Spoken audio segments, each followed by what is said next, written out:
શ્રુતિબેન, એ નહીં. શ્રુતિબેન, જ્યાં આપણે ક્યારેય પહોંચી ના શકાય, એ ઘર અને મન આપણા ક્યારેય નહીં. શ્રુતિબેન, એ તમારા માં છે, માં. પણ તમે એમના સહિયર બનીને એમની સામે જુઓ. એમને પણ સપના જોયા હશે, આપણી જેમ જ ગમતા કર્યા હશે. કોઈ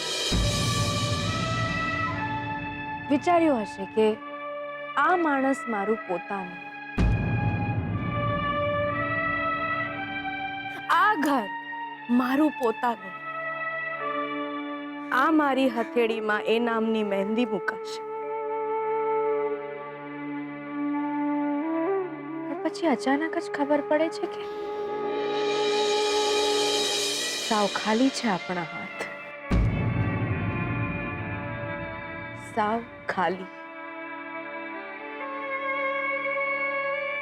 વાંક એ સપનાનો,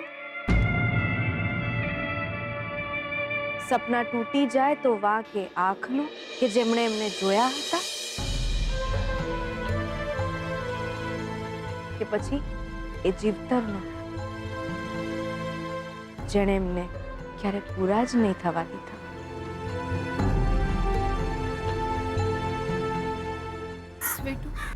પોતે જે ગુમાવ્યું હોય એ પોતાના છોકરાઓને આપે એ માવતર.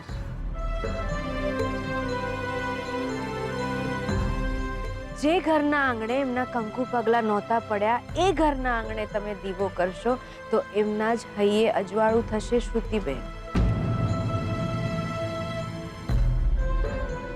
એ ઘરમાં તમે તમારો સંસાર વસાવશો તો એમના જીવતરનો વસવસો ઓછો થશે. શ્રુતિબેન,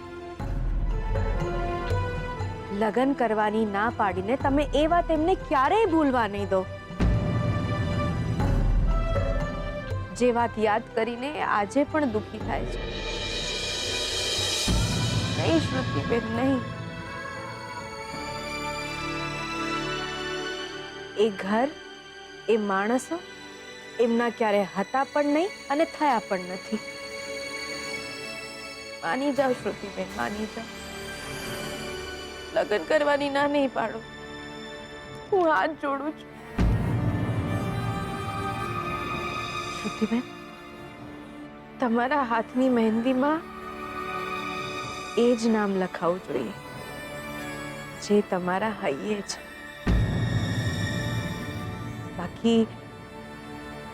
બાકી હું અને તમારા માં એ જ છીએ જેમની હથેળીમાં એ નામ નથી આવ્યા જેમના હૈયે હતા.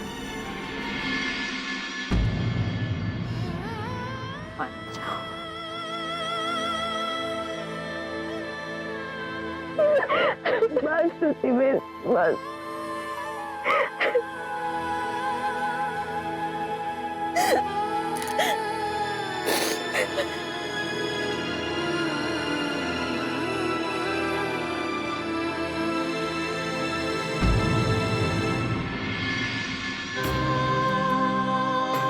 Mama, I'm sorry.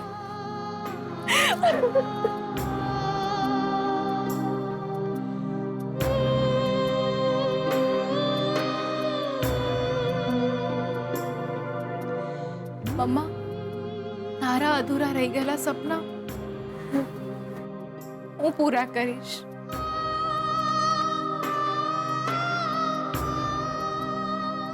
શ્રુતિ બેટા,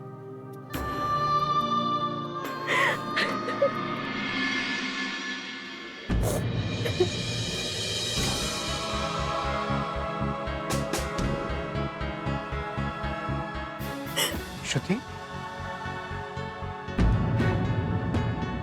શું થયું? તે મને આમ અચાનક બોલાવ્યો. તમે લોકો રડી કેમ રહ્યા છો? કોઈ સિરિયસ વાત છે? શોધન હું હા શોભા, સિરિયસ મેટર છે. વાત હું કરીશ. શું થયું? મેં નક્કી કર્યું છે કે તારી અને જીગરની જાન મારા ઘરના આ આંગણામાં એક સાથે આવશે અને શ્રુતિ અને લક્ષ્મીની કન્યા વિદાય એક જ દિવસે એક જ માંડવેથી થશે.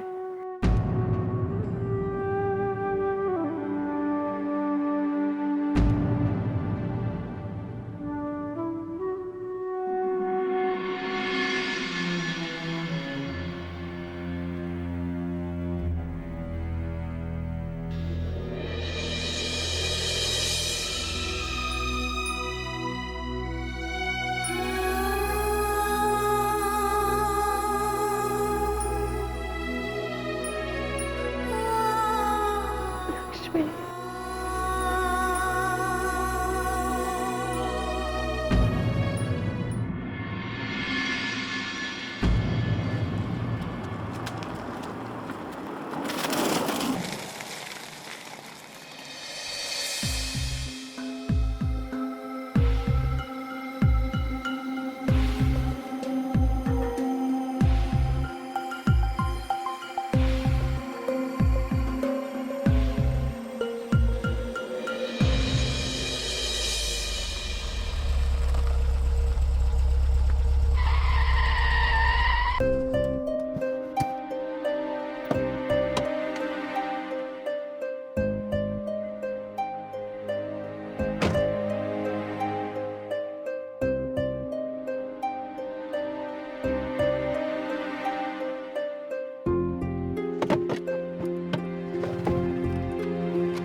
શું થયું? કંઈક તો એવી વાત હતી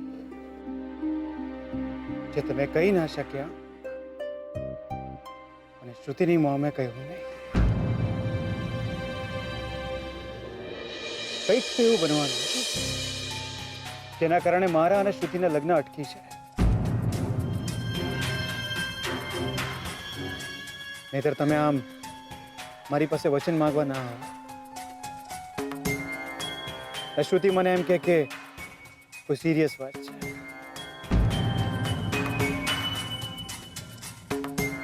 શું વાત હતી લક્ષ્મી?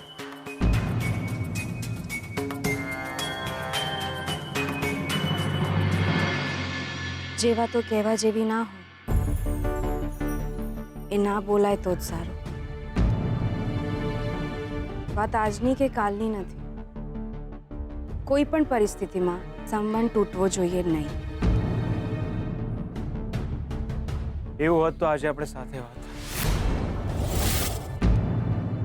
લક્ષ્મી, એક વાત તો હું તમારા કહ્યા વિના સમજી ગયો. કોઈ મુસીબત આવવાની હતી પણ તમે એને અટકાવી. કોઈ સુખી થાય એને માટે માત્ર દેવી માને પ્રાર્થના કરવાથી નથી ચાલતું. તમે મારો હાથ કોઈના હાથમાં આપ્યો છે, મારી જવાબદારીઓ નહીં.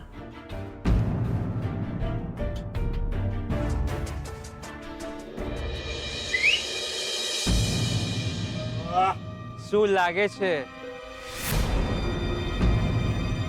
વાત છે. ઓહો,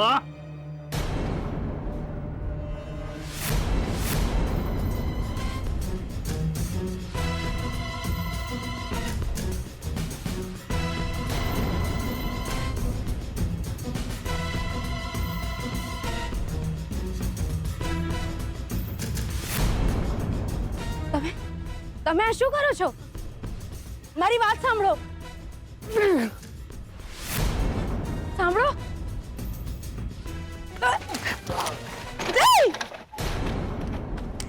તમે શું? બેસો અંદર. કહું ને બેસો.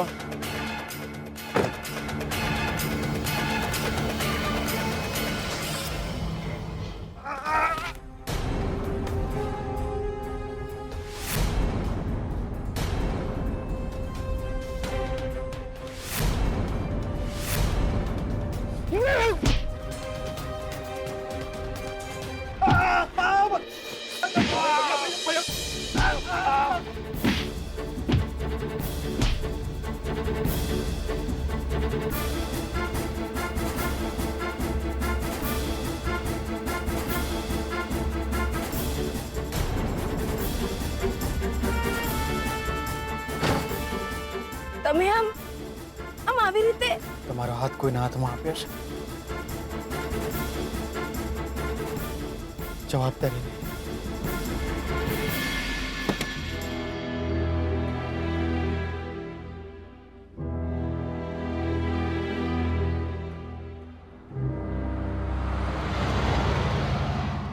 ઢોલીડા ઢોલ રે વગાડ મારે હિચલે બીચે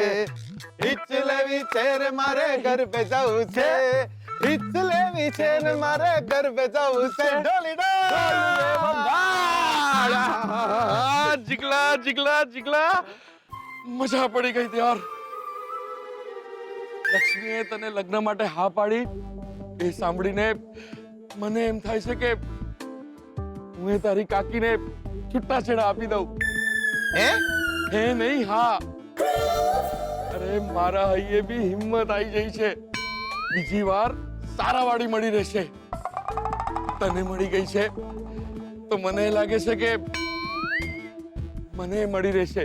ઓ કાકા આ મારા લગ્નની વાતમાં તમે શાના કૂદી પડ્યા યાર? આ તમારી ઉંમર જો કમર જો ઘોડા પર કઈ રીતે બેસવાના? એ બધું છોડ ને યાર. આજે હું બહુ ખુશ છું. લે મોઢું મીઠું કર. આ સોની નોટ ખાઈ જાઉં? ના ના એમાંથી મીઠાઈ ખાઈ લે છે. બસ શીખલા ભગવાન કરે તારું ઘર વસી જાય. બાકી તારી ઉંમરના વાંઢાઓ તો 2-4 ઘર ભાંગી નાખતા હોય છે. ભગવાન કરે ને જજ સાહેબ પાણીમાંથી પોરા ન કાઢે તો સારું. શોધન અને લક્ષ્મીના છૂટાછેડા થઈ જાય. પણ કાકા શોધન અને લક્ષ્મીના છૂટાછેડા તો થઈ ગયા છે. શોધન અને લક્ષ્મી જજ સાહેબ સામે હાજર થયા હતા. અરે એમના ડિવોર્સનું સર્ટિફિકેટ આવવાનું બાકી છે દેવર. કાકા તમારી સાસુનું શાક દાજે. તમે શું બોલી રહ્યા છો? આ કયો નવો બોમ્બ ફોડી રહ્યા છો યાર? અરે બોમ્બ તો જજ સાહેબ ફોડી શકે છે. એક મિનિટ ઓ કાકા મને હાર્ટ એટેક આવી જશે હો દેર. અરે કાકા શું બોલો છો? એનું ભાન છે તમને? દેર તમે તો કહ્યું હતું કે શોધન અને લક્ષ્મીના છૂટાછેડા થઈ ગયા છે. હા પણ ઘણા કેસમાં એવું થાય કે જજ સાહેબ કેસને રીકન્સિડર કરે અને પતિ પત્ની વચ્ચે સુલેહ કરવાનું સૂચન પણ આપી શકે. દેર હિટ મારીને માથું ફોડી નાખીશો તમારું. તમે શું યાર હમણાં ઉલડીને ગરબા શેના ગાઈ રહ્યા હતા તો? એટલે મારો મેળ નહીં પડે. એટલે વકીલ કાકા તમે જેમ કહો છો એમ સાચે જ શોધન અને લક્ષ્મીના છૂટાછેડા અટકી શકે એમ છે? હા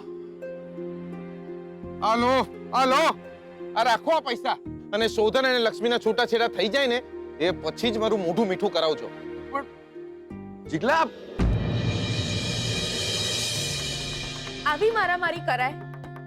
એ લોકો તો બદમાશ છે. એ તો કંઈ પણ કરે, એવી હરકત કરે. પણ તમે તો ચૂપ થોડી ના રહેવાનું.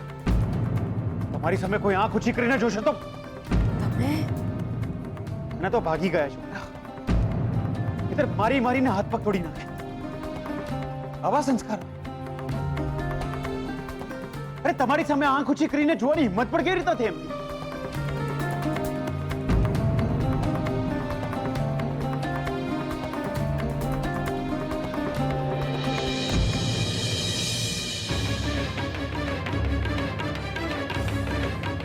એક દિવસ મારે જવું પડશે તમારાથી દૂર.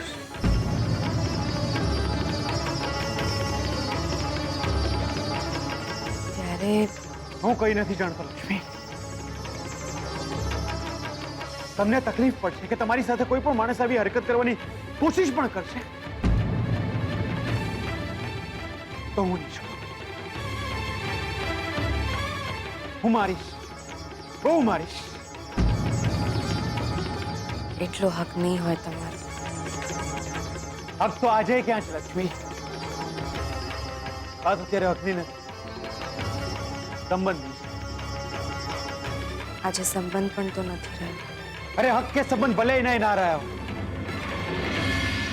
આપણે તો એ જ છીએ ને.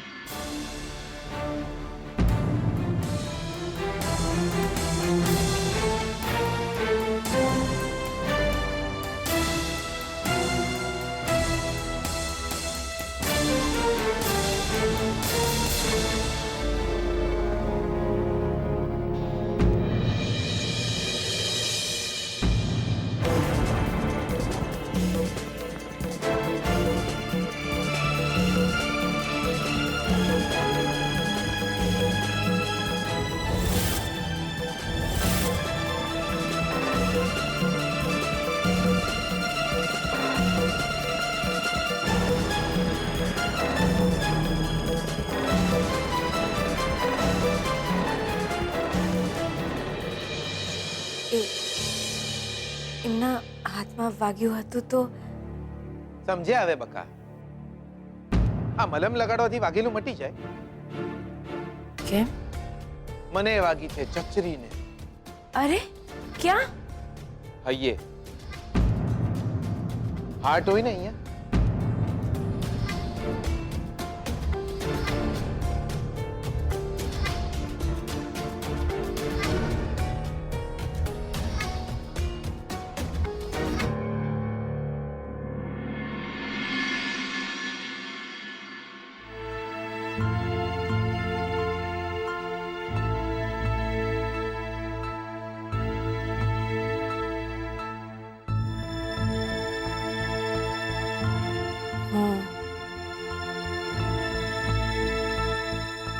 હું આજે શ્રુતિબેનને મળવા ગઈ હતી એમના ઘરે. એમના મમ્મીએ કહ્યું કે બંને જાન એમના ઘરે આવશે. શોધનની અને મારી? બંને જાન એમના ઘરે આવશે. શોધનની અને મારી? હા. આમને કેમ સમજાવવું કે મારી જાન અત્યારે નીકળી જાય એમ છે? સોનેરી વાળવાળા માસી માની જ જ્યાં? હા. લક્ષ્મી, તમને યાદ છે આપણે માતાજી જોડે પ્રાર્થના કરી હતી કે માતાજી એમના આત્માને શાંતિ આલે? માતાજી આપણી પ્રાર્થના સાંભળી લીધી. સારું છે, એમના વરનું ઘટ પણ સારું જશે. તમે ખુશ નથી? હું ખુશ ન હોઉં? એટલે બખા કેવી વાત કરો છો? મારે તો જાન લઈને આવવાથી મતલબ. તમારી સાથે લગ્ન થવાના હોય તો દિયોર હું કોઈના બી ઘરમાં જાન લઈને ઘૂસી જાઉં.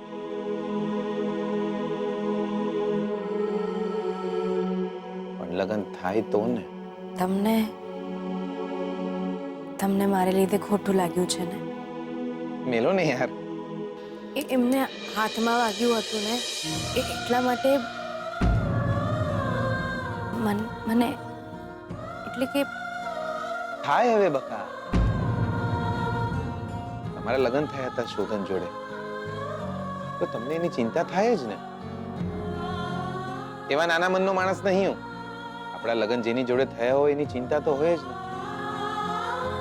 મારી પહેલી બહુ તકલીફમાં હોય અને મને એની ચિંતા થાય તો એનો મતલબ એ નહીં કે મને તમે નહીં ગમતા. હું એમને ભૂલવાનો પ્રયત્ન કરીશ. માણસને એમ ક્યાં ભૂલી શકાય છે લક્ષ્મી? ખાસ તો જિંદગી પર પડેલા ઘા જેવા માણસ. રૂજાય નહીં ત્યાં સુધી પીડા બનીને યાદ આવે